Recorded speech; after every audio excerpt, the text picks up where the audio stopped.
आज जो क्वेश्चन शुरू में यहाँ स्क्रीन पर बताया गया है वो कुछ इस तरह से है। Beauty limited company invited applications for issue of 1 lakh shares of ₹10 each, payable as ₹4 on application, ₹3 on allotment, ₹3 on first and final call. Applications were received for 1,10,000 shares and allotment was made as under. Applicant of 80,000 shares full, applicant of 25,000 shares 20,000 applicants of 25,000 shares 20,000 shares, applicant of 5,000 shares nil. All money due on shares was issued except allotment money and call money on 4,000 shares allotted to Mr. X belonging to category B. Pass necessary entries. देखिए, हम थोड़ा सा इस question का विश्लेषण कर लेते हैं।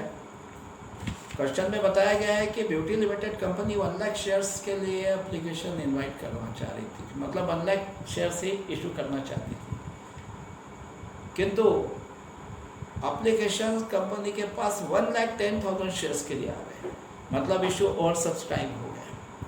अब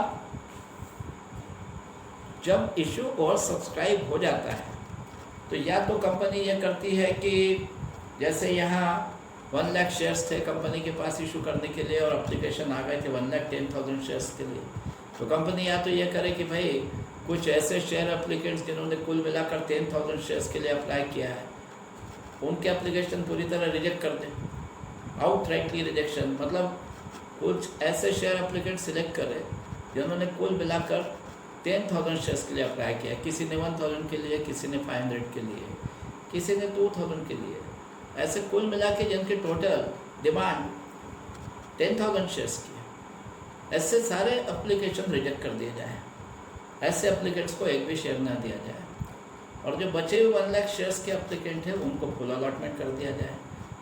तो ऐसे क्वेश्चन आप पहले सॉल्व कर चुके हैं।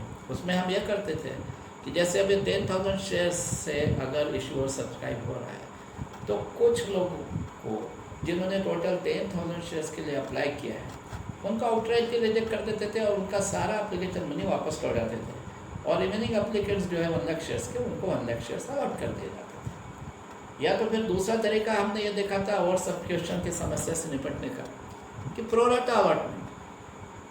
इसमें कंपनी ये करती थी कि जैसे कंपनी के पास केवल 1 लाख शेयर्स है और यदि एप्लीकेशन 1,10,000 शेयर्स के लिए आ जाते हैं तो कंपनी 1,10,000 शेयर्स के लिए अप्लाई करने वाले जो अलग अलग एप्लीकेंट्स हैं, ठीक है, उनको सबको जितने शेयर्स हर एप्लीकेंट ने मांगे हैं उतने ना देते, उससे कम शेयर्स अलॉट करती थी। इस तरह से कि सारे शेयर होल्डर को 1,10,000 शेयर्स के एप्लीकेंट को कंपनी के 1 लाख शेयर्स थोड़े थोड़े बंटवारा हो जाते हैं और हर शेयर एप्लीकेंट को कुछ ना कुछ शेयर मिल जाते हैं।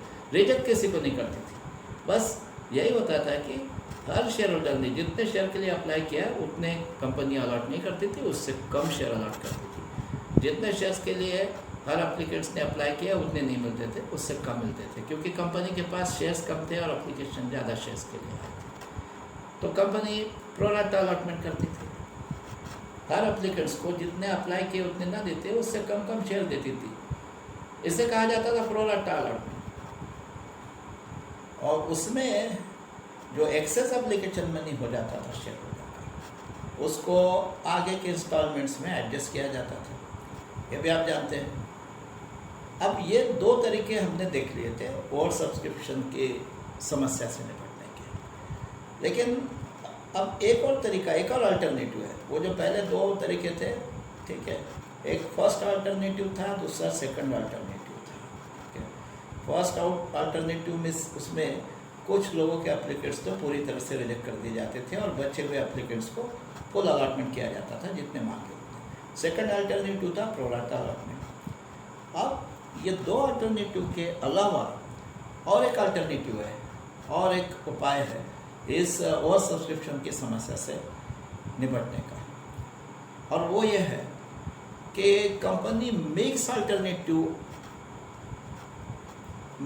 यहाँ पे मिक्स अलॉटमेंट का मिक्स अलॉटमेंट करती है। मिक्स अलॉटमेंट का मतलब ये है, इसको कहा जाता है third alternative. It is called third alternative. ये ओवर सब्सक्रिप्शन की समस्या को हल करने का तीसरा उपाय है, ठीक है, जिसे कहा जाता है मिक्स्ड अलॉटमेंट। मिक्स अलॉटमेंट का मतलब ये है कि इसमें कंपनी कुछ शेयर एप्लीकेंट्स को तो फुल अलॉटमेंट कर देती है, कुछ एप्लीकेंट्स को फुल अलॉटमेंट करने के बजाय प्रोराटा अलॉटमेंट करती है। मतलब जितने शेयर्स के लिए उन्होंने अप्लाई किया तो उतने न देती है, उससे कम देती है।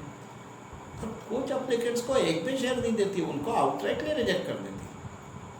तो इसमें जो पहले वाले दो अल्टरनेटिव थे ये मिक्स हो गए, इसलिए इसे कहा जाता है मिक्स अल्टरनेटिव, मिक्स अलॉटमेंट। इसमें कंपनी जो एप्लीकेंट्स है जिन्होंने शेयर के लिए अप्लाई किया उनको अलग अलग कैटेगरी में डिवाइड करती है। कुछ एप्लीकेंट्स को एक कैटेगरी में रखती है और उस कैटेगरी में जितने एप्लीकेंट्स को रखा गया उनको फुल अलॉटमेंट कर देती है। मतलब जितने शेयर्स के लिए उन्होंने अप्लाई किया उतने शेयर देती है।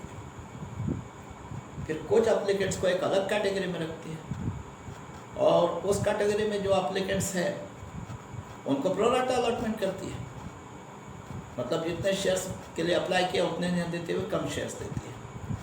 और कुछ एप्लीकेंट को एक अलग कैटेगरी में रखती है और उन एप्लीकेंट्स को एक भी शेयर अलॉट नहीं करती है। उन्होंने जितने शेयर्स के लिए अप्लाई किया था सारे रिजेक्ट कर दिए जाते हैं, एक भी शेयर उनको अलॉट नहीं किया जाता, उनके एप्लीकेशन को टोटली रिजेक्ट कर दिया जाता है।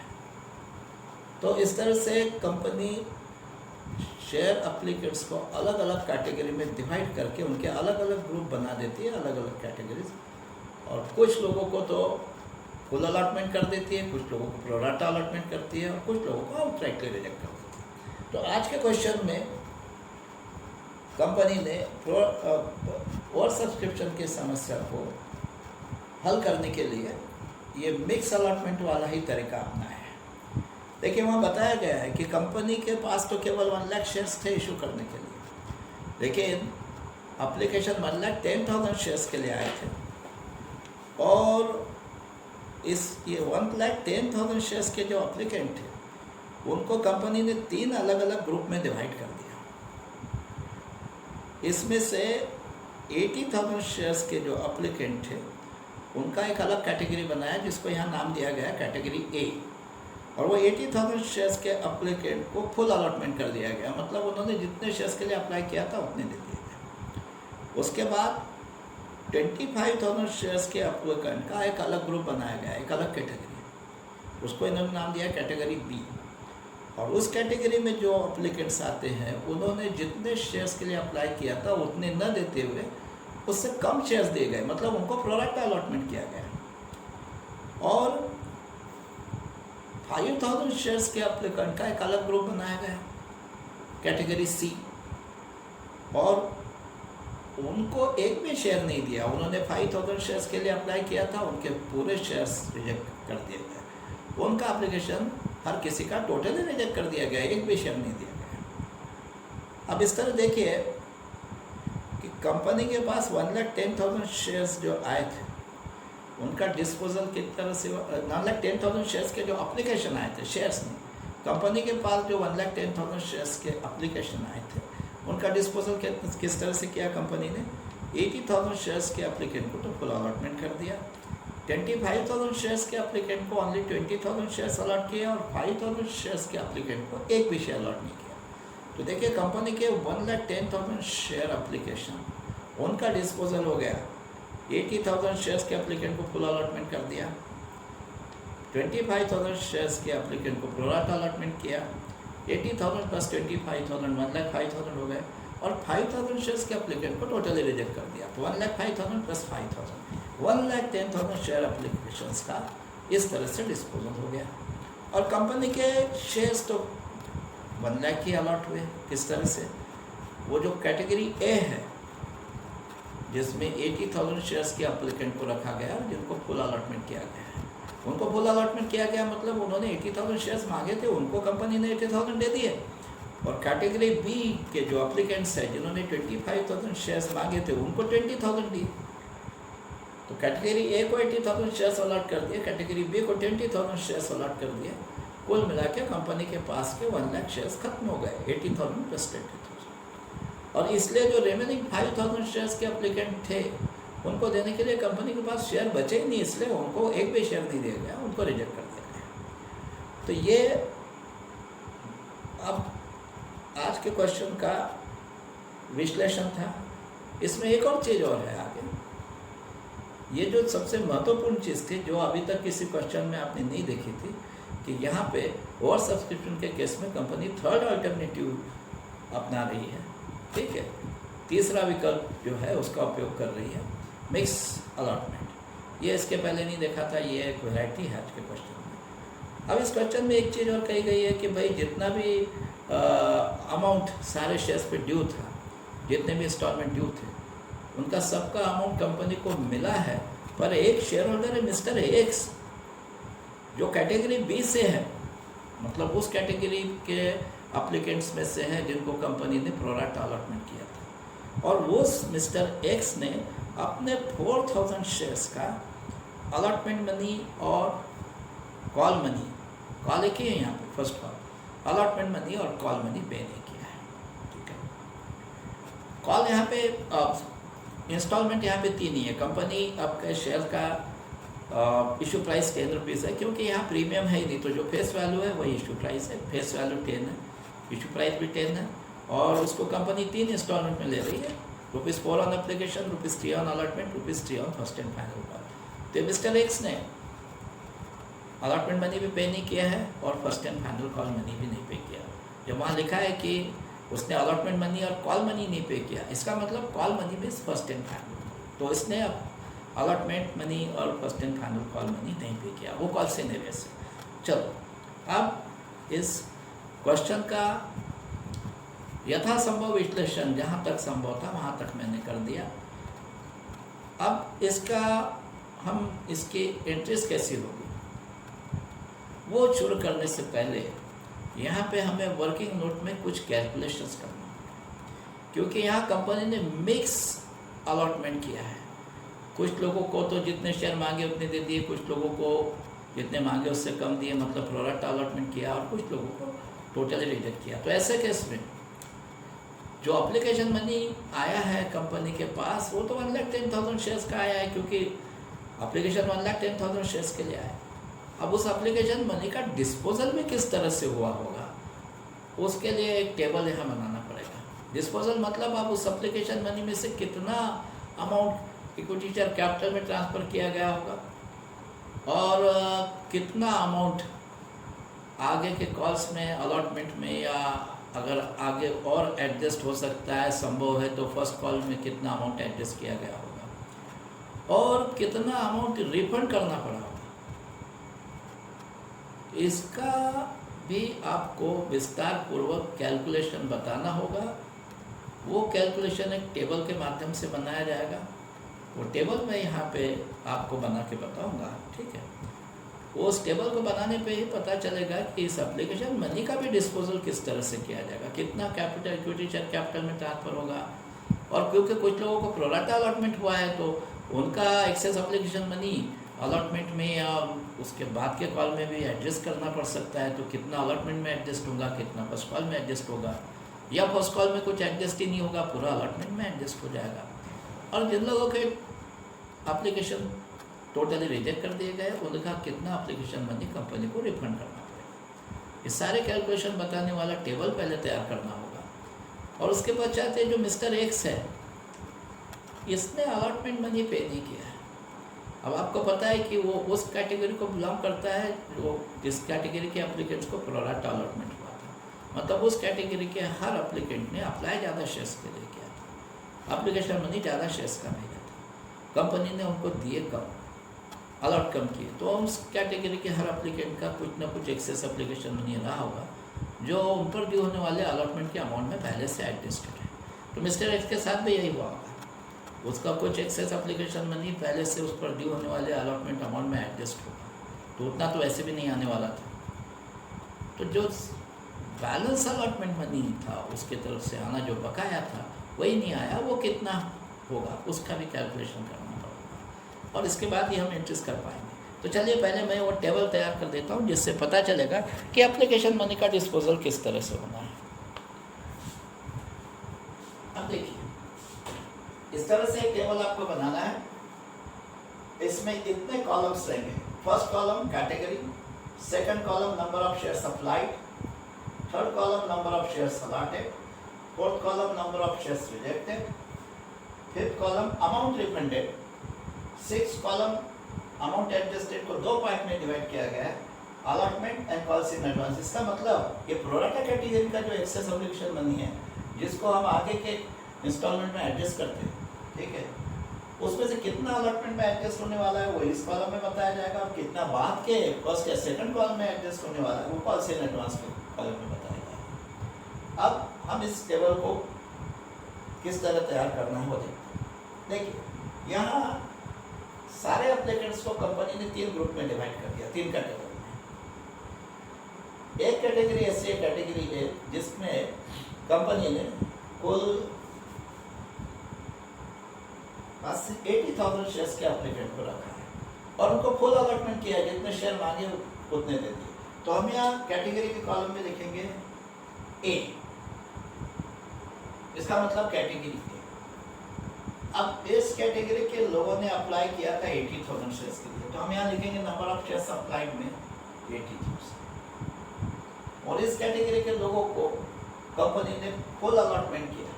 इस कैटेगरी के एप्लीकेंट्स को जितने शेयर्स मांगे थे उतने अलॉट कर दिए, तो इनका नंबर ऑफ शेयर्स अलॉटेड भी 80,000 है। अब क्योंकि इस कैटेगरी के जो एप्लीकेंट्स थे उन्होंने अप्लाई 80,000 शेयर्स के लिए किया था, मतलब एप्लीकेशन मनी भी 80,000 शेयर्स का भेजा था और कंपनी ने 80,000 शेयर्स उनको दे भी दिए, तो इनका एप्लीकेशन मनी एक्सेस ही नहीं हुआ। तो ना ही इनका एक भी देखिए उनको जितने शेयर मांगे उतने दे दिए, तो इनका कोई शेयर रिजेक्ट ही नहीं किया गया, ठीक है। इसके कुछ शेयर्स अगर रिजेक्ट किए जाते तो यहाँ आते और उसका एक्सेस मनी जो है एप्लीकेशन मनी, ठीक है, वो हम आगे के कॉल में एडजस्ट करने की कोशिश करते हैं या वापस करते हैं, जो भी करते हैं, लेकिन इनका कोई एक्सेस एप्लीकेशन नहीं हो ही नहीं रहा है। इन्होंने अप्लाई 80,000 शेयर्स के लिए किया था, मतलब 80,000 शेयर का एप्लीकेशन मनी भेजा था, कंपनी ने 80,000 शेयर्स उनको अलॉट भी कर दिए, तो इनका कोई एप्लीकेशन मनी एक्सेस नहीं हुआ, तो ना ही अमाउंट रिफंड करना पड़ेगा इनका कुछ, ना कहीं आगे के इंस्टॉलमेंट में एडजस्ट करना। तो ये सारे कॉलम आगे ब्लैंक कर दीजिए। अब कुछ एप्लीकेंट्स को कंपनी ने एक अलग ग्रुप में रखा, कैटेगरी बी, और उस कैटेगरी के एप्लीकेंट को कंपनी ने प्रोराटा अलॉटमेंट किया। अब उस कैटेगरी को यहाँ हम लिखते थे कैटेगरी बी। उस कैटेगरी के एप्लीकेंट्स ने टोटल कितने शेयर के लिए अप्लाई किया था, जिसको कहेंगे नंबर ऑफ शेयर अप्लाइड, वो था 25,000, वो क्वेश्चन में दिया गया है। और उस कैटेगरी के लोगों को टोटल शेयर अलॉट किए गए ओनली 20,000, तो नंबर ऑफ शेयर अलॉटेड के कॉलम में लिख देंगे 20,000। देखिए number of share apply 25,000, number of share allotted 20,000। अब इस कैटेगरी के लोगों ने अप्लाई 25,000 शेयर्स के लिए, लेकिन अप्लाई 25,000 शेयर्स के लिए किया, लेकिन कंपनी ने उनको ओनली 20,000 शेयर्स अलॉट किए। इसका मतलब उनका 5,000 शेयर्स रिजेक्ट कर दिए, उनको प्रोराटा अलॉटमेंट किया, जितने शेयर के लिए उन्होंने अप्लाई किया था उतने नहीं दिए, 20,000 भी दिए। इसका मतलब 5,000 शेयर्स उनके रिजेक्ट किए गए। अब समस्या ये है कि इन लोगों ने यदि अप्लाई 25,000 शेयर्स के लिए किया था तो एप्लीकेशन मनी में 25,000 शेयर्स का, पर क्योंकि कंपनी ने उनको ओनली 20,000 शेयर्स इशू किए, ठीक है, तो उनका 5,000 शेयर्स ये जो रिजेक्ट हुए, इसका एक्सेस मनी, अब इसका एप्लीकेशन मनी कंपनी के पास एक्सेस आ गया, एक्सेस हो गया वो। तो जैसा कि प्रोराटा अलॉटमेंट में हमेशा किया जाता है, शेयर होल्डर का एप्लीकेशन मनी प्रोराटा अलॉटमेंट में एक्सेस होता ही है, क्योंकि वो अप्लाई ज़्यादा शेयर के लिए करते हैं, एप्लीकेशन मनी ज़्यादा शेयर का बेचते, कंपनी अलॉट कम शेयर करती है, तो उनका कुछ शेयर का एप्लीकेशन मनी एक्सेस होता ही है। तो यहाँ भी हो रहा है 5,000 शेयर्स का एप्लीकेशन मनी एक्सेस हो रहा है। अब इस एक्सेस एप्लीकेशन मनी को हम जानते हैं प्रोराटा अलॉटमेंट के एप्लीकेंट्स का यदि एप्लीकेशन मनी एक्सेस हो जाता है तो कंपनी रिफंड नहीं करती, क्योंकि उनको कुछ ना कुछ शेयर्स तो दिए, कंपनी ने नहीं दिया ऐसा नहीं है। हाँ, टोटली रिजेक्ट कर दिया होता, जैसे बच्चे हुए 5,000 शेयर्स के एप्लीकेंट को एक भी नहीं दिया, तो उनका एप्लीकेशन मनी वापस लौटाया जाएगा, क्योंकि उनको शेयर्स दे ही नहीं है, तो आगे उनसे कुछ और पैसा लेना ही नहीं है। लेकिन प्रोराटा अलॉटमेंट के जो कैटेगरी है, उस कैटेगरी के एप्लीकेंट को बिल्कुल ही शेयर नहीं दिए गए, ऐसी बात नहीं है। जितने शेयर के लिए अप्लाई किया था उतने नहीं दिए, लेकिन कुछ शेयर तो दिए गए। जैसे यहाँ पे 20,000 शेयर्स तो दिए गए हैं ना।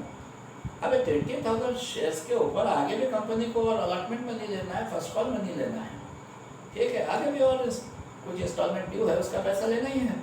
तो फिर ये 5,000 शेयर्स का एप्लीकेशन मनी यदि उनका एक्सेस हो रहा है तो वो वापस लौटाने के बजाय कंपनी रिटर्न कर लेगी और इस कैटेगरी के लोगों पे आगे जो अलॉटमेंट मनी ड्यू होगा उसमें एडजस्ट करने की कोशिश करेंगी। और यदि इतना ज़्यादा है एप्लीकेशन मनी की जो अलॉटमेंट मनी इनके ऊपर ड्यू हो रहा है वो भी पूरा रिकवर हो जाता है, उसके बाद में भी बच जाता है, तो उसको कॉल्स इन एडवांस में एडजस्ट करने की, मतलब आगे जो फर्स्ट एंड फाइनल कॉल है उसमें एडजस्ट करने के लिए रिटर्न कर। तो हम देखते हैं कि इनका एप्लीकेशन मनी जो एक्सेस हो रहा है इसका अमाउंट कितना है। इन्होंने 25,000 शेयर्स का एप्लीकेशन मनी भेजा, कंपनी ने इनको 20,000 शेयर से अलॉट किए। 5,000 शेयर्स का इनका एप्लीकेशन मनी एक्सेस हो रहा है। अब एप्लीकेशन मनी पर शेयर कितना है, ठीक है, ₹4 एप्लीकेशन मनी पर शेयर है। अब यदि ₹4 है एप्लीकेशन मनी पर शेयर, तो इनका जो 5,000 शेयर्स का एप्लीकेशन मनी एक्सेस हो रहा है उसका अमाउंट हो रहा है 5,000 इंटू ₹4, 20,000, ठीक है। ये 20,000 इनका जो है ये एक्सेस एप्लीकेशन मनी। अब इसको कंपनी रिटर्न करेगी, आगे अलॉटमेंट में एडजस्ट करने की कोशिश करेगी। और मैंने बताया यदि ये बहुत ज़्यादा अलॉटमेंट पे जितना अमाउंट इन लोगों पे ड्यू हो रहा है उससे भी ज़्यादा हो तो अलॉटमेंट में एडजस्ट करने के बाद भी जो बन जाएगा उससे आगे फर्स्ट कॉल में भी एडजस्ट करेगी। पर हम देखते हैं पहले कि अलॉटमेंट में कितना एडजस्ट हो रहा है। 5,000 शेयर्स का उनका एप्लीकेशन मनी एक्सेस हो रहा है और वो मैंने बताया एप्लीकेशन मनी ₹4 पर शेयर है, तो 5,000 शेयर्स इंटू ₹4, 20,000 एक्सेस हो रहा है। अब इस 20,000 अलॉटमेंट में एडजस्ट होता है क्या पूरी तरह से। अब ये चेक करने के लिए क्या करना होगा, इस कैटेगरी के लोगों पे अलॉटमेंट मनी ड्यू कितना हो रहा है देखना होगा। अब अलॉटमेंट मनी पर शेयर है ₹3 और इस कैटेगरी के एप्लीकेंट्स को कंपनी ने ओनली 20,000 शेयर्स अलॉट किए। जितने शेयर अलॉट किए उसके ऊपर अलॉटमेंट मनी ड्यू होगा। अलॉटमेंट मनी पर शेयर ₹3, इस कैटेगरी को अलॉट किए गए 20,000 शेयर्स, तो 20,000 शेयर्स इंटू ₹3, 60,000 रुपीज इस कैटेगरी के लोगों पे अलॉटमेंट मनी ड्यू हुआ है और उनका एप्लीकेशन मनी है ओनली 20,000। 5,000 शेयर्स का एप्लीकेशन मनी एक्सेस है ₹4 के हिसाब से 20,000 हो रहा है, तो इनका एक्सेस एप्लीकेशन मनी केवल 20,000 है और इस कैटेगरी के लोगों पे अलॉटमेंट मनी जो ड्यू होने वाला है वो 60,000 है। तो 60,000 अलॉटमेंट मनी जो ड्यू हो रहा है उसमें एक्सेस एप्लीकेशन मनी 20,000 आराम से एडजस्ट हो जाएगा, बल्कि उसके बावजूद भी अलॉटमेंट मनी और बकाया है जो लेना है। तो हम 20,000 पूरा अलॉटमेंट में एडजस्ट कर देंगे, तो अमाउंट एडजस्टेड के जो 2 कॉलम है उसमें से इस अलॉटमेंट वाले कॉलम में हम लिख देंगे 20,000 और कोई अमाउंट रिफंड करना नहीं है इनका, क्योंकि इनको प्रोडक्ट अलॉटमेंट हुआ है तो इनका excess application money company refund नहीं करेगी, अलॉटमेंट में एडजस्ट कर दिया, तो अमाउंट रिफंडेड के कॉलम में कुछ नहीं। अब देखिए कंपनी के पास जो 1,10,000 शेयर्स के लिए कुल मिला के एप्लीकेशन आए थे, इसमें से शेयर्स का 80,000 शेयर्स के एप्लीकेशन का और 25,000 शेयर्स के एप्लीकेशन का क्या करना है उसका डिस्पोजल हो चुका। 80,000 शेयर्स के एप्लीकेंट्स को 80,000 शेयर्स अलॉट कर दिए गए और 25,000 शेयर्स के एप्लीकेंट को प्रोडक्ट अलॉटमेंट, तो टोटल 80,000 और 25,000 1,05,000 शेयर्स के एप्लीकेशन पे विचार हो चुका। मतलब ऐसा समझेंगे कि 1,05,000 शेयर के एप्लीकेशन डील हो चुके हैं। अब बचे जो अनअटेंडेड एप्लीकेशन है वो 5,000 शेयर्स के लेकिन उनको देने के लिए कंपनी के पास एक भी शेयर नहीं बचा, क्योंकि कंपनी ने ये कैटेगरी ए के जो शेयर एप्लीकेंट्स थे उन्होंने 80,000 शेयर मांगे थे, उनको 80,000 अलॉट कर दिए थे और एक कैटेगरी बी वालों को 20,000 शेयर अलॉट कर दिए थे। अब कंपनी के पास कुल मिला के 1 लाख शेयर थे, तो 1 लाख शेयर तो यही इन 2 कैटेगरी वालों को ही देने में खत्म हो गए। 80,000 प्लस 20,000 1 लाख शेयर नहीं बचे। एप्लीकेंट्स जरूर बचे 5,000 शेयर्स के, उनके एप्लीकेशन पे विचार नहीं हुआ है, डील नहीं हुए, लेकिन उनको देने के लिए शेयर नहीं बचे। तो कंपनी अब उनके एप्लीकेशन इसी तरह डील करने वाली है कि उनको रिजेक्ट करना पड़ेगा, उनको देने के लिए शेयर्स ही नहीं है। तो कंपनी ने रिमेनिंग 5,000 शेयर्स के एप्लीकेंट को टोटली रिजेक्ट कर दिया। यहाँ लिखा है उनको नील, एक भी शेयर नहीं गया, ठीक है, शेयर अलॉटेड नील लिखा गया, मतलब उनको पूरी तरह रिजेक्ट किया गया। तो उस कैटेगरी को हम यहाँ लिख देंगे कैटेगरी सी, उसका नाम है, उसको नाम दिया है कैटेगरी सी। उनका नंबर ऑफ शेयर अप्लाइड है 5,000 shares number of share allotted nil, एक भी शेयर नहीं दिया गया, मतलब उनके 5000 शेयर्स रिजेक्ट कर दिए गए, तो नंबर ऑफ शेयर्स रिजेक्टेड 5000, और इनके 5000 शेयर्स का एप्लीकेशन बनी, कंपनी को रिफंड करना पड़ेगा और वो हो रहा है क्योंकि एप्लीकेशन मनी ₹4 पर शेयर, तो 5000 इंटू ₹4 20,000 हो रहा है, तो वो 20,000 कंपनी रिफंड कर देगी जिसका है, तो उसको अमाउंट रिफंडेड के कॉलम में लिख दिया जाएगा। अब ये टेबल जो बना है, ये टेबल आपको बताएगा कि जो भी एप्लीकेशन मनी कंपनी के पास आया है उसका डिस्पोजल कैसे होगा, ठीक है। अब देखिए, अब ये सारे कॉलम का अगर आप टोटल करेंगे तो आप ये पाएंगे कि इस नंबर ऑफ शेयर अप्लाइड के कॉलम का वर्टिकल टोटल 1,10,000 का है, मतलब टोटल जितने शेयर्स के लिए कंपनी के पास एप्लीकेशन आए थे उतना इस कॉलम का टोटल हो रहा है। इस नंबर ऑफ शेयर अलॉटेड के कॉलम का वर्टिकल टोटल 1 लाख हो रहा है, मतलब जितने कंपनी के पास शेयर थे अलॉट करने के लिए उतना इसका टोटल हो रहा है, और नंबर ऑफ शेयर्स रिजेक्टेड के कॉलम का टोटल भी 10,000। ये number of share allotted 1 lakh और नंबर ऑफ शेयर रिजेक्टेड 10,000, इन दोनों का total number of share apply के इक्वल होना चाहिए, वो हो रहा है। देखिए 1 लाख प्लस 10,000, 1,10,000, इसका मतलब टोटल जो 1,10,000 शेयर्स के एप्लीकेशन आए थे कंपनी के पास उसमें से 1 लाख तो अलॉट कर दिए गए, 10,000 के रिजेक्ट कर दिए गए। अब इसके बाद अमाउंट रिफंडेड के कॉलम का टोटल हो रहा है 20,000। अमाउंट एडजस्टेड में अलॉटमेंट में जो अमाउंट एडजस्ट करें उसका आपका टोटल भी हो रहा है 20,000, ठीक है, ओके। और इधर पॉलिसी एंड एडवांस में कुछ नहीं। अब ये टेबल बता रहा है कि कंपनी के पास जो एप्लीकेशन मनी आया है उसमें से ये 1 लाख शेयर्स जो कंपनी ने इश्यू किए हैं, इनका जो एप्लीकेशन मनी होगा वो तो इक्विटी शेयर कैपिटल में क्रेडिट कर दिया जाएगा, और ये 20,000 जो रिफंड करना है ये तो रिफंड कर दिया जाएगा, ठीक है, क्योंकि ये ऐसे लोगों का है जिनके एप्लीकेशन कंपनी ने रिजेक्ट कर दिए, और ये 20,000 ये इक्विटी शेयर अलॉटमेंट अकाउंट में क्रेडिट कर दिया जाएगा, किसको, क्योंकि ये एक्सेस एप्लीकेशन मनी है प्रोराटा कैटेगरी के एप्लीकेंट्स का, जिसको आगे अलॉटमेंट वाले अमाउंट में एडजस्ट करना है। ये टेबल देख के आपको पता चल जाएगा कि एप्लीकेशन मनी का डिस्पोजल कैसा होगा, मतलब सेकंड एंट्री जिसमें हम क्या करते हैं, इक्विटी शेयर एप्लीकेशन अकाउंट से एप्लीकेशन मनी को आगे इक्विटी शेयर कैपिटल में ट्रांसफर करते हैं, उसमें से कैपिटल उस समय इक्विटी शेयर कैपिटल में केवल ये 1 lakh into 4 lakh transfer 1 lakh shares जो अलॉट किए उसका एप्लीकेशन है, और ये 20,000 ये बैंक अकाउंट में क्रेडिट होगा क्योंकि ये वापस कर दिया जाएगा, और ये 20,000 का शेयर अलॉटमेंट अकाउंट में क्रेडिट कर देंगे। तो ये टेबल बता रहा है कि किस तरह से एप्लीकेशन मनी का डिस्पोजल होगा, मतलब जो सेकंड एंट्री होगी एप्लीकेशन मनी का डिस्पोजल करने की वो किस तरह होगी। अब ये इसके बाद ये टेबल जो है इसको आप देख लीजिए थोड़ा सा, और स्क्रीन पे ये टेबल बताया जाएगा आपको, ठीक है, ये आप रेडी रेफरेंस के लिए स्क्रीन पे देख सकते हैं, ये टेबल स्क्रीन पे दिया गया है, ठीक है, और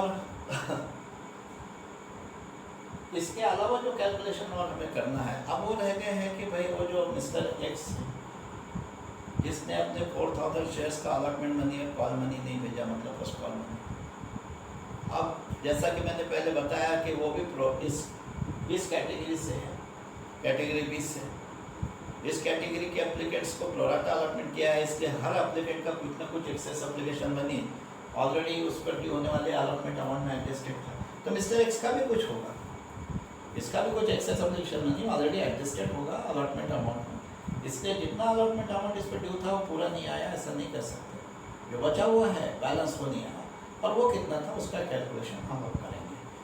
तो मैं इस टेबल को यहाँ पे मिटा देता हूँ, और इसके बाद में मैं आगे की कैलकुलेशन शुरू करता हूँ।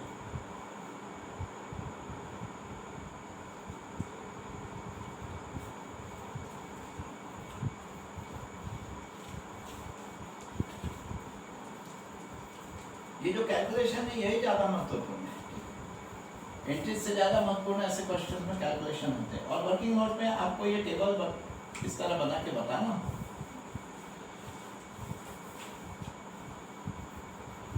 अब देखिए, हमें मिस्टर एक्स का अलॉटमेंट मनी कितना लिया है इसका कैलकुलेशन करना है। तो हम ये पहले देखेंगे कि उसका एप्लीकेशन मनी कितना एक्सेस रहा होगा जो अलॉटमेंट के अमाउंट में ऑलरेडी एडजस्टेड है। वो जानने के लिए हमें ये जानना जरूरी हो जाता है कि उसने एप्लीकेशन कितने शेयर्स के लिए किया था, क्योंकि यहाँ तो उसका नंबर ऑफ शेयर अलॉटेड दिया गया है 4000, ठीक है। नंबर ऑफ शेयर अप्लाइड तो दिया नहीं गया, केवल अलॉटेड दिया गया है कि उसको अलॉट किए गए थे 4000 शेयर्स, ठीक है। अब उसका नंबर ऑफ शेयर अप्लाइड निकाला कैसे जाए? तो देखिए, हम यहाँ लिख देंगे अप्लाइड मतलब टोटल शेयर अप्लाइड, और यहाँ लिख देंगे अलॉटेड। अब यहाँ अप्लाइड से मतलब प्रोराटा कैटेगरी के जो एप्लीकेंट्स है उन्होंने कितने शेयर्स के लिए टोटल अप्लाई किया था वो देखना है। कुल मिला के जो 1,10,000 शेयर्स आए थे वो नहीं, क्योंकि उसमें से 5,000 शेयर के एप्लीकेंट तो रिजेक्ट कर दिए गए थे, और शेयर के एप्लीकेशन तो रिजेक्ट 5,000 शेयर्स के एप्लीकेशन तो रिजेक्ट कर दिए गए थे, और 80,000 शेयर्स के एप्लीकेंट को तो फुल अलॉटमेंट किया गया था। तो वो हम उनको यहाँ हम कंसिडर नहीं करेंगे। यहाँ पे केवल इसका जब नंबर ऑफ शेयर अप्लाइड हमें ज्ञात करना है, तो हम केवल ये जिस कैटेगरी का कैटेगरी बी मतलब प्रोराटा कैटेगरी, उस कैटेगरी का लोगों ने टोटल कितने शेयर के लिए अप्लाई किया था और उन्हें कितने टोटल शेयर अलॉट किए गए थे, इसके बेस पे हम इसके नंबर ऑफ शेयर अप्लाइड का कैलकुलेशन करें। तो अब इस कैटेगरी के जो एप्लीकेंट्स है उनका टोटल अप्लाइड कितना था, टोटल शेयर अप्लाइड 25,000, और इस कैटेगरी के लोगों को टोटल शेयर अलॉट कितने किए गए 20,000, ठीक है। अब इसमें से ही एक मिस्टर एक्स है, इसका नंबर ऑफ शेयर अलॉटेड दिया गया है 4,000, अप्लाइड नहीं दिया गया, तो मान लीजिए अप्लाइड। अब यहाँ पे इसका नाम भी मिस्टर एक्स है, तो अब इसका जो नंबर ऑफ शेयर अप्लाइड है वो अननोन है। अब इसका नाम भी एक्स है, तो मैं उसको ऐसा एज्यूम नहीं करूँगा कि number of share applied by mister X B X, confusion हो जाएगा। तो मैं हम ऐसा मान लेते हैं कि इसका जो नंबर ऑफ शेयर अप्लाइड है, ठीक है, वो है Y. Let the number of share applied by mister X B Y.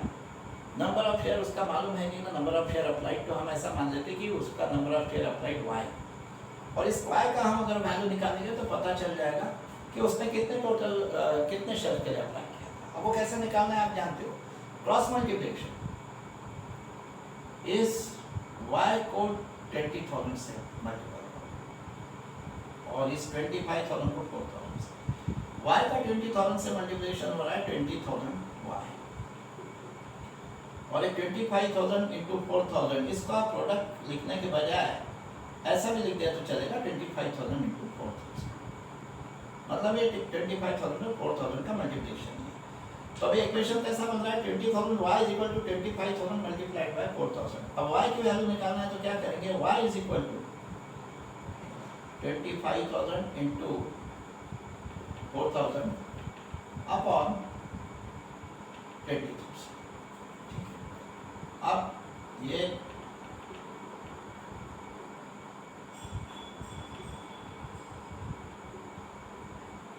इसका मतलब देखिए y का वैल्यू 5,000 आ रहा है, y का वैल्यू 5,000 आ रहा है। इसका साफ मतलब ये है कि मिस्टर y का नंबर ऑफ शेयर अप्लाइड है 5,000, उसने 5,000 शेयर्स के लिए अप्लाई किया, कंपनी दिए उसको 4,000 शेयर, तो उसका 1,000 शेयर्स का एप्लीकेशन मनी एक्सेस था। अब इतना कैलकुलेशन आप लिख दीजिए, तो मैं आपको आगे भी कैलकुलेशन बताता हूँ, या मैं इसे आगे लिख देता हूँ, आप इसे कंटिन्यू रखिए। तो देखिए आप मिस्टर वाई का एक्सेस एप्लीकेशन मनी कितना था, उसने अप्लाई किया था 5,000 शेयर्स के लिए, उसका अलॉट किया 4,000 शेयर, उनका 1,000 शेयर्स का एप्लीकेशन मनी एक्सेस हो गया, तो वो हम यहाँ लिखेंगे एक्सेस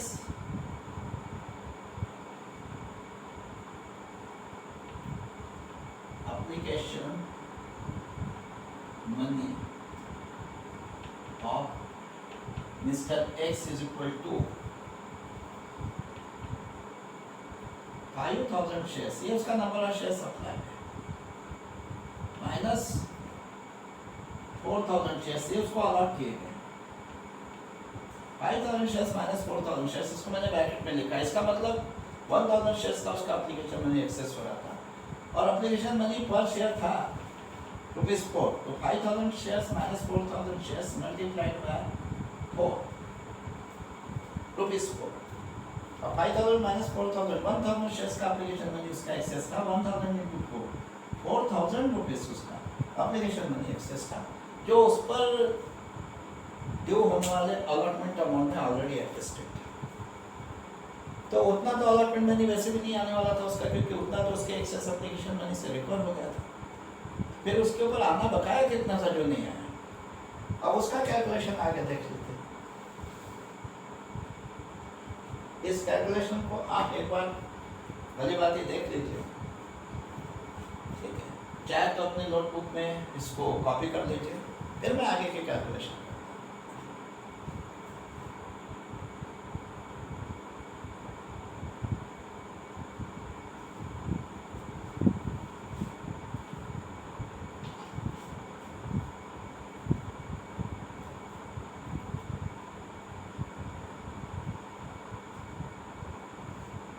अब मैं आगे कैलकुलेशन करता हूँ। यहाँ तक तो हम पहुँच गए थे कि मिस्टर एक्स का एक्सेस एप्लीकेशन मनी 4,000, जो उस पर ड्यू होने वाली अलॉटमेंट के अमाउंट में पहले से एडजस्ट है, मतलब उतना अलॉटमेंट मनी तो उसका वैसे भी कमी आने वाला था। चलिए, अब उस पर अलॉटमेंट मनी आना बकाया कितना था जो नहीं आया।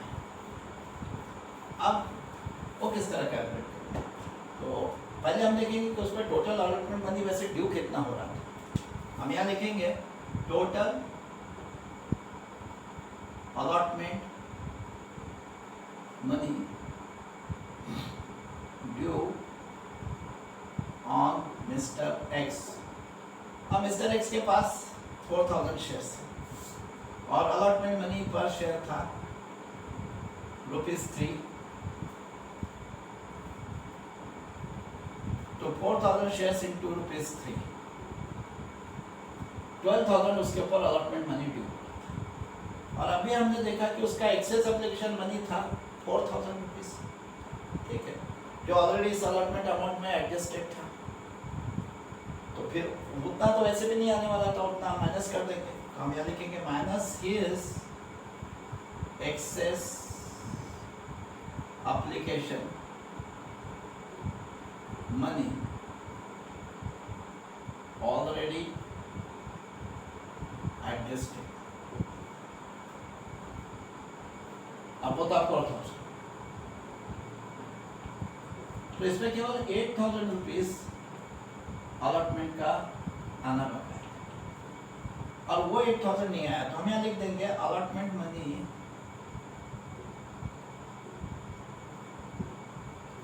नॉट रिसीव्ड मिस्टर एक्स, और वो ये 8,000। अब इसका मिस्टर एक्स का 8,000 नहीं है, तो फिर कुल मिलाकर जब बैंक में कंपनी के बैंक अकाउंट में अलॉटमेंट मनी आया तो कितना आया, अब उसका भी कैलकुलेशन देख लेते हैं। सभी शेयर होल्डर के ऊपर अलॉटमेंट मनी ड्यू कितना, हम यहाँ लिखेंगे total allotment money due on all shareholders। अब कंपनी ने टोटल 1 लाख शेयर्स इशू किए और अलॉटमेंट मनी था ₹3 पर शेयर, तो ₹3 पर शेयर के हिसाब से 1 लाख शेयर्स का हो रहा था। 1 लाख शेयर्स इंटू ₹3, 1 लाख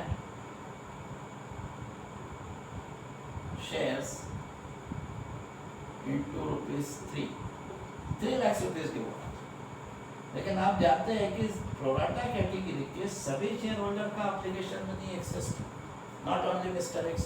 और वो पहले से इस अलॉटमेंट अमाउंट में जो सभी शेयर होल्डर पे ड्यू हो रहा है, इसमें प्रोराटा कैटेगरी वालों का excess application money already adjusted था, उतना अमाउंट तो अब कम ही आने वाला था। अब प्रोराटा कैटेगरी का कितना एप्लीकेशन मनी एक्सेस था वो टेबल बता रहा है। उन्होंने अप्लाई किया था 25,000 शेयर्स के लिए, उनको कंपनी ने अलॉट किए थे 20,000 शेयर्स। 5,000 शेयर्स का एप्लीकेशन मनी कुल मिलाकर 20,000 एक्सेस था। वो 20,000 पहले से यहाँ पे एडजस्टेड था, तो उतना तो नहीं आने वाला था। माइनस एक्सेस, क्योंकि उतना पहले से इन सारे शेयर होल्डर पे जो अमाउंट ड्यू हो रहा है अलॉटमेंट का, उसमें प्रोराटा कैटेगरी वालों का excess application money already allotment में एडजस्ट कर दिया गया था, तो इतना अमाउंट आने ही नहीं वाला था, इससे कम आने वाला था। तो आप यहाँ लिखेंगे minus excess application money of category B. Prorata allotment वाली कैटेगरी कौन सी है? कैटेगरी बी, और वो था 20,000। तो वो 20,000 वैसे भी कम ही आने वाला था, वो पहले एक्सेस एप्लीकेशन मनी जो कंपनी के पास आया है उसी को अलॉटमेंट में एडजस्ट किया जाता है। तो फिर 3 लाख में से 20,000 वैसे भी ऑलरेडी रिकॉर्ड था एक्सेस एप्लीकेशन मनी से, तो 2,80,000 ही आना बाकी था, और उसमें से मिस्टर एक्स का 8,000 नहीं आया। तो फिर minus unpaid allotment money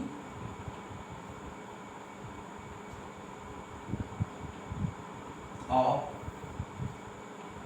mister X. Mister X का जो अनपेड अलॉटमेंट मनी है ये 8,000, जिसका हम यहाँ कैलकुलेशन कर रहे हैं, वो इस 2,80,000 में से उतना मिस्टर एक्स का नहीं आया, तो फिर बैंक अकाउंट में कितना है? 2,80,000 से 8,000 को माइनस कर दीजिए। 2,80,000 से 8,000 को अगर माइनस किया जाता है तो 2,72,000 बच रहा है। इसका मतलब अलॉटमेंट मनी जब बैंक अकाउंट में आएगा, बाद में कंपनी अलॉटमेंट मंगवाएगी और अलॉटमेंट मनी जब बैंक अकाउंट में आएगा तो ओनली 2,72,000 का मनी, 2,70,000 रुपीज उस समय बैंक अकाउंट में आएगा। तो हम यहाँ लिख देते हैं अमाउंट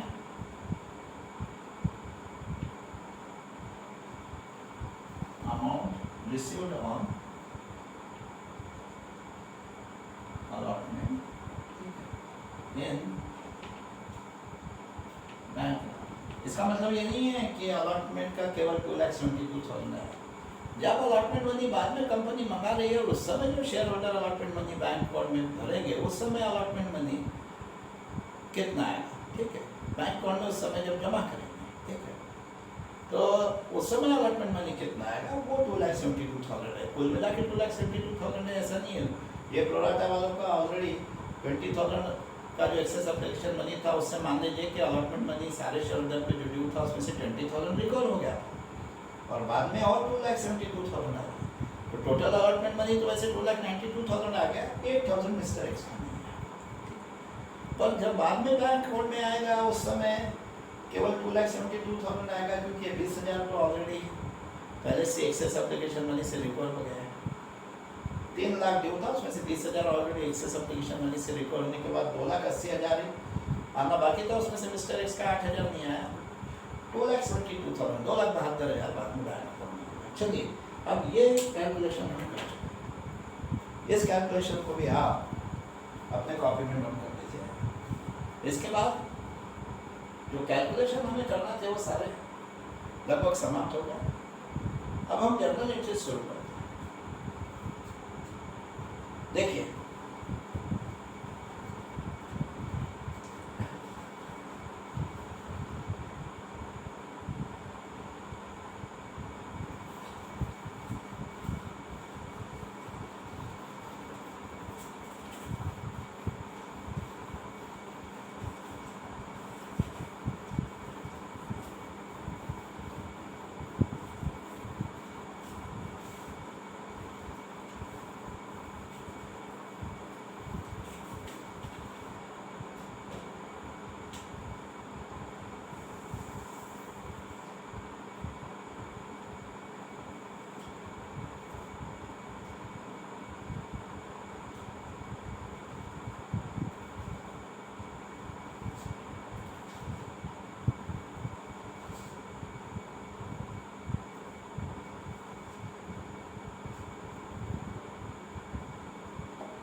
फर्स्ट एंट्री कैसी होती है? जब बैंक अकाउंट में एप्लीकेशन मनी आता है। अब बार बार सारे विस्तार पूर्वक उसका एक्सप्लेनेशन देने की आवश्यकता नहीं है, इसके पूर्व के लेक्चर्स में काफ़ी उसके बारे में एक्सप्लेनेशन दिया जा चुका है। अब सिर्फ मैं इतना बताऊंगा कि फर्स्ट एंट्री होती कैसी है। Bank account debit to equity share application account, वो एंट्री मैं यहाँ लिख देता हूँ। Bank account debit to equity share application account. और इस एंट्री का अमाउंट जितना एप्लीकेशन मनी कंपनी के बैंक अकाउंट में आया है वो इस एंट्री का अमाउंट है। अब एप्लीकेशन मनी कितना आएगा? जितने शेयर्स के लिए लोगों ने अप्लाई किया उतने शेयर का एप्लीकेशन मनी आया। अब इस फर्स्ट एंट्री का अमाउंट कैसे कैलकुलेट करते हैं? Number of share applied multiplied by application money पर शेयर।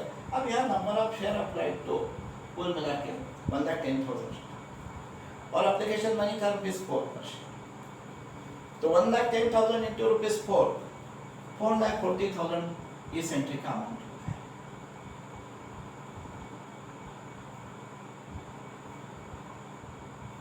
तो एंट्री कैसी हो गई? Bank account debit 4,40,000 to equity share application account 4,40,000। चलिए अब इस एप्लीकेशन मनी का डिस्पोजल, उसकी एंट्री, मतलब इसमें से कितना इक्विटी शेयर कैपिटल मिल जाएगा, कितना वापस करेगी बैंक ऐसे लोगों का जिनके एप्लीकेशन टोटली रिजेक्ट कर दिए गए, और कितना प्रोराटा अलॉटमेंट जिनको किया गया उनका कितना एक्सेस एप्लीकेशन में इक्विटी शेयर अलॉटमेंट अकाउंट में क्रेडिट कर देंगे, जिसको बोलेंगे एप्लीकेशन मनी का डिस्पोजल की एंट्री। वो कैसे होगी? पहले तो आपको ये फर्स्ट एंट्री में इक्विटी शेयर एप्लीकेशन अकाउंट में जो 4,40,000 क्रेडिट किया है उसको वहां से रिवर्स करने के लिए इक्विटी शेयर एप्लीकेशन अकाउंट को डेबिट करना होगा। Equity share application account debit 4,40,000। अब इसमें से इक्विटी शेयर कैपिटल में कितना ट्रांसफर होगा? तो जितने शेयर्स एक्चुअली कंपनी ने इशू किए, जितने अलॉट किए, उतने ही शेयर का application money equity share capital में ट्रांसफर होगा, मतलब इक्विटी शेयर कैपिटल में क्रेडिट होगा। अब कंपनी ने इशू कितने किए, एक्चुअली अलॉट कितने किए? ओनली 1 लाख शेयर्स, कंपनी के पास सिर्फ 1 लाख ही थे, तो 1 लाख शेयर्स का application money 1 lakh shares into ₹4, 4 lakh equity share capital में क्रेडिट कर देंगे, क्योंकि वो कंपनी का इक्विटी शेयर कैपिटल बन रहा है। तो equity share capital account 1 lakh allotted shares का एप्लीकेशन। और इसके बाद आपने जो टेबल शुरू में वर्किंग नोट में बनाया है वो ये सेकंड एंट्री में एप्लीकेशन मनी का डिस्पोजल किस तरह करना है उसका ही टेबल है। वो टेबल बता रहा है कि प्रोराटा कैटेगरी वालों का 20,000 एक्सेस एप्लीकेशन मनी था जिसको अलॉटमेंट में एडजस्ट किया जा रहा है, उसको अलॉटमेंट वाले इंस्टॉलमेंट में अभी से एडजस्ट किया जा रहा है। इसका मतलब अभी से उसको क्या करना है आप जानते हो, उसको इक्विटी शेयर अलॉटमेंट अकाउंट में क्रेडिट कर देना है। तो चलो उसको हम अभी से इक्विटी शेयर अलॉटमेंट अकाउंट में क्रेडिट कर देते हैं, क्योंकि वो अलॉटमेंट के जो अमाउंट है उसमें एडजस्ट करना है to equity share allotment account.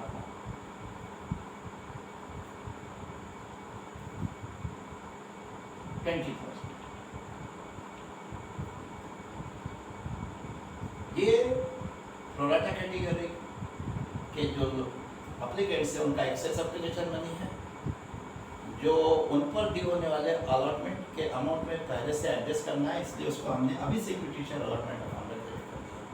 और जिनके शेयर्स टोटली रिजेक्ट कर दिए गए वो 5,000 शेयर्स के एप्लीकेंट जिनको एक भी शेयर नहीं दिया गया उनका 5,000 शेयर्स का एप्लीकेशन मनी कंपनी लौटा रही है उनको, जिसका है उनको। तो जब वो बैंक अकाउंट में आया था तो बैंक अकाउंट डेबिट हुआ था इस 4,40,000 में, वो भी इंक्लूड था, तो यहाँ डेबिटेड था। अब बैंक अकाउंट से वापस जा रहा है तो बैंक अकाउंट क्रेडिट करना पड़ेगा अपने अमाउंट से, और उसका अमाउंट कितना हो रहा है आपका टेबल बता रहा है, अमाउंट रिफंडेड का कॉलम बता रहा है कि वो भी 20,000 है। वो 20,000 क्योंकि बैंक से वापस किया जा रहा है इसलिए उसको बैंक अकाउंट में क्रेडिट कर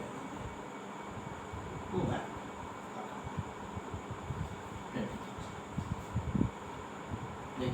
तो कंप्लीट एंट्री कैसी होगी? Equity share application account debit 4,40,000 तो equity share capital account 4 lakh to equity share allotment account 20,000 to bank account 20,000.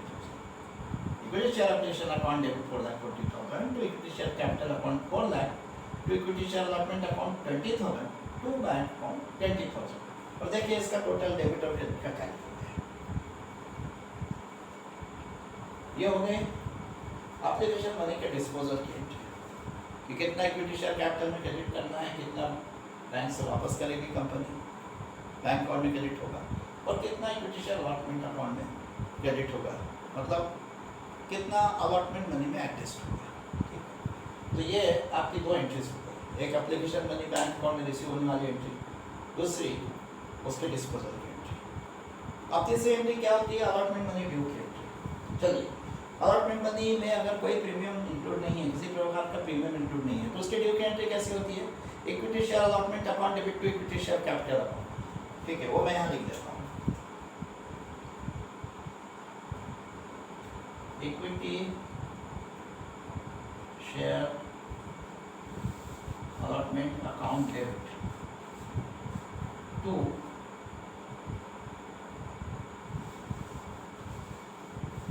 Equity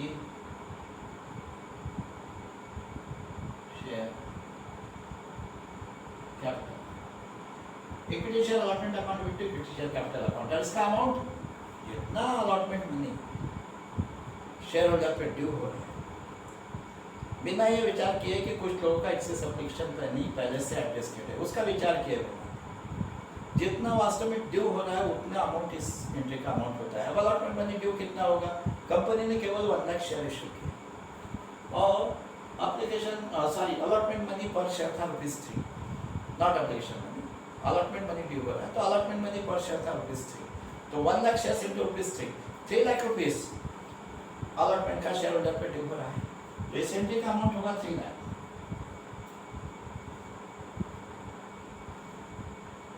वो 3 लाख मैंने यहाँ लिख दिया, इक्विटी शेयर अलॉटमेंट अकाउंट में 3 lakh to equity share capital account 3 lakh.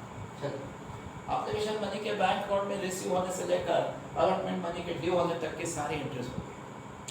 अब इसके बाद की एंट्री, जब अलॉटमेंट मनी बैंक अकाउंट में आएगा तो कितना आएगा, ऑलरेडी आप वर्किंग नोट में कैलकुलेट कर चुके हैं, सारे शेयर होल्डर पे ड्यू था 3 लाख, लेकिन प्रोराटा कैटेगरी के जो एप्लीकेंट से उनका एक्सेस एप्लीकेशन मनी 20,000 पहले से इस 3 लाख में एडजस्टेड था, तो अब वो नहीं आने वाला, तो उतना कम आएगा, क्योंकि वो ऑलरेडी एक्सेस एप्लीकेशन मनी जो 20,000 था उनका, उससे ऐसा मान लीजिए कि 3 लाख का जो अलॉटमेंट मनी सभी शेयर होल्डर पे ड्यू हो रहा है, उसमें से प्रोराटा कैटेगरी वालों का 20,000 उनका एक्सेस एप्लीकेशन मनी के कारण ऑलरेडी रिकवर हो गया था, तो अब 2,80,000 ही बचा था लोगों पे आना।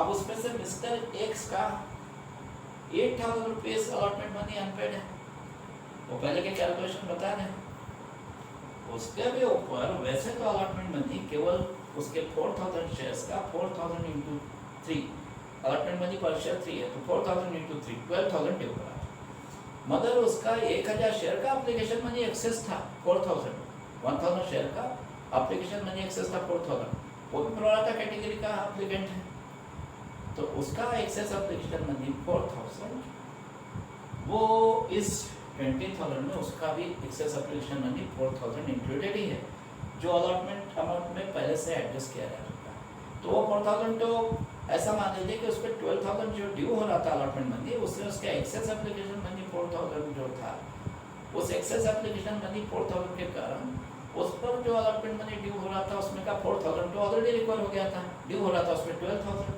लेकिन एक्सेस एप्लीकेशन मनी के कारण उसका 4,000 तो ऑलरेडी 12,000 में से रिकवर हो गया था, 8,000 ही आना बाकी था, जिसका कैलकुलेशन हम पहले कर चुके वर्किंग नोट में, वो 8,000 भी अब नहीं आया, तो वैसे सारे शेयर होल्डर पे अलॉटमेंट मनी 3 लाख ड्यू हो रहा था, उसमें से प्रोराटा वालों का ऑलरेडी एक्सेस एप्लीकेशन मनी जो था 20,000 जो या इक्विटी शेयर अलॉटमेंट में पहले से क्रेडिटेड था, उसके कारण 20,000 तो ऑलरेडी इसमें से समझ लो कि एक्सेस कुछ लोगों के एक्सेस एप्लीकेशन मनी के कारण रिकवर हो गया था, तो अब सभी शेयर होल्डर पे आना केवल 3 लाख में से 20,000 माइनस करके 2,80,000 ही आना बाकी था, और उसमें से मिस्टर एक्स का 8,000 नहीं आया, तो फिर हमने देखा है कि कितना आया बैंक अकाउंट में 2,72,000, कैलकुलेशन पहले कर चुके, फिर भी मैंने दोहरा दिया, तो अब जब बैंक अकाउंट में अमाउंट आ रहा है अलॉटमेंट का 2,72,000 आ रहा है, तो अब जो एंट्री होगी बैंक अकाउंट में मनी रिसीव होने की, उसमें बैंक अकाउंट को केवल 2,72,000 से डेबिट किया जाता है,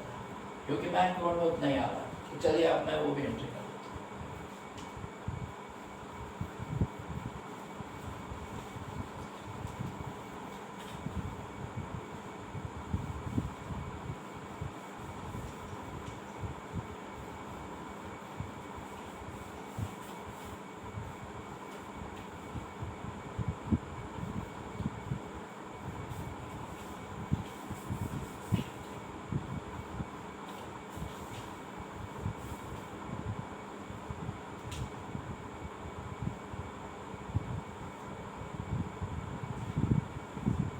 बैंक अकाउंट डेबिट 2,70,000 और इतना ही अमाउंट हम इक्विटी शेयर अलॉटमेंट अकाउंट में क्रेडिट करते हैं। तो इक्विटी शेयर अलॉटमेंट अकाउंट 2,70,000। अब ये एंट्री करते समय हमने ऐसा सोचा है कि कंपनी किसी भी प्रकार का पॉलिसी निवेश अकाउंट मेंटेन नहीं करती। यदि पॉलिसी निवेश अकाउंट मेंटेन करती है कंपनी तो फिर स्थिति कुछ अलग होगी, फिर एक अल्टरनेटिव एंट्री जो कुछ अलग टाइप से होगी, वो भी मैं यहाँ बता देता हूँ। उस केस में क्या होगा, यदि कंपनी पॉलिसी निवेश अकाउंट मेंटेन करती है,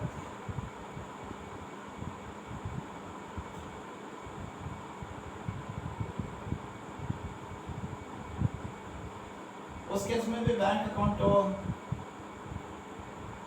2,72,000 से डेबिट होगा, बैंक अकाउंट डेबिट 2,72,000। और उस केस में पॉलिसी निवेश अकाउंट में डेबिट करना पड़ेगा, वो कितने अमाउंट से, जितना अमाउंट अलॉटमेंट का अनपेड है 8,000। पॉलिसी निवेश account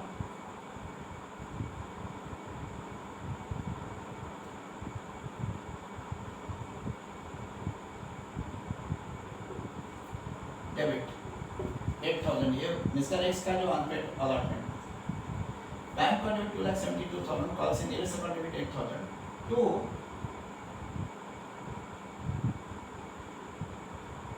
equity share allotment account 2,80,000। इस केस में इक्विटी शेयर अलॉटमेंट अकाउंट 2,80,000 से क्रेडिट हो जाएगा, क्योंकि वो ऑलरेडी सेकंड एंट्री में एप्लीकेशन मनी के डिस्पोजल वाली एंट्री में ऑलरेडी 20,000 से क्रेडिट किया जा चुका है। ठीक है, और अब 2,80,000 से क्रेडिट कर दिया जाएगा, तो उसके क्रेडिट साइड में 20,000 पहले से 2,80,000 अब आ गया, तो उसके क्रेडिट साइड में टोटल 3 लाख हो गई, और उसको हमने equity share allotment money due वाली एंट्री में डेबिट भी 3 लाख से किया था, तो उसके दोनों साइड इक्वल होकर वो अकाउंट क्लोज हो जाएगा। लेकिन इसका मतलब ये नहीं है कि अलॉटमेंट का पूरा अमाउंट आ गया, 8,000 अनपेड है, मगर वो पॉलिसी निवेश अकाउंट में ट्रांसफर हो चुका है, इसलिए equity share allotment account close हो जाएगा। उसके डेबिट साइड में 3 लाख बताएंगे, क्रेडिट साइड में 3 लाख, लेकिन कब इस तरह की एंट्री करते हैं, तो इस तरह की एंट्री में नहीं होगा।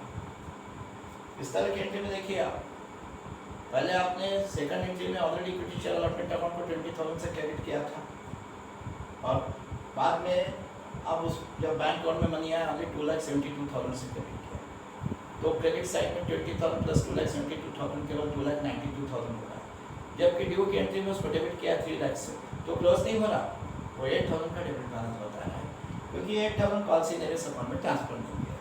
चलिए, तो मैंने अब बैंक अकाउंट में जब मनी रिसीव होता है अलॉटमेंट मनी, तो उसके दोनों तरह की एंट्री करके बता दिया। पॉलिसी निवेश अकाउंट अगर कंपनी मेंटेन करती है तो कैसी एंट्री होगी, पॉलिसी निवेश अकाउंट मेंटेन नहीं करती है तो कैसी एंट्री। अब इसके बाद फर्स्ट कॉल में एक लास्ट लास्ट इंस्टॉलमेंट बाकी है कंपनी का, 3 इंस्टॉलमेंट में कंपनी अपने शेयर का जो प्राइस है वो रिकॉर्ड कर रही है। लास्ट इंस्टॉलमेंट है first and final call. First and final call money due होने की एंट्री कैसी होती है, equity share first and final call account debit, equity share first and final call account debit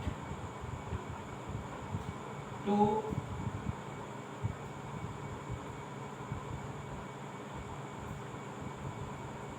equity share capital account, equity share first and final call account equity share capital account, और इसका amount कितना होगा, जितना first call money share holder पे due हो रहा है। First call पे भी ₹3 पर शेयर ड्यू है। कंपनी ने 1 लाख शेयर इशू किए है, तो 1 लाख शेयर इंटू ₹3, इसका अमाउंट भी होगा 3 लाख।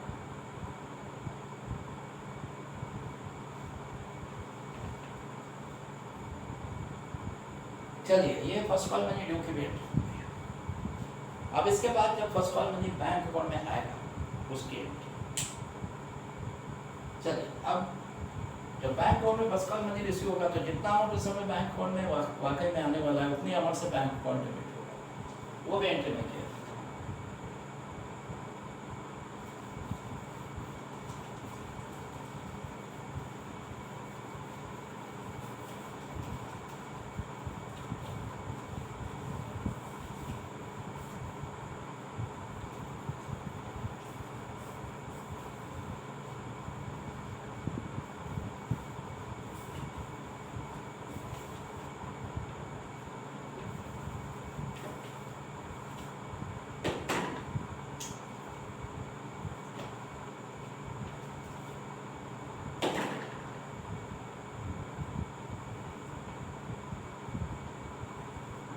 बैंक अकाउंट डेबिट कितने से होगा?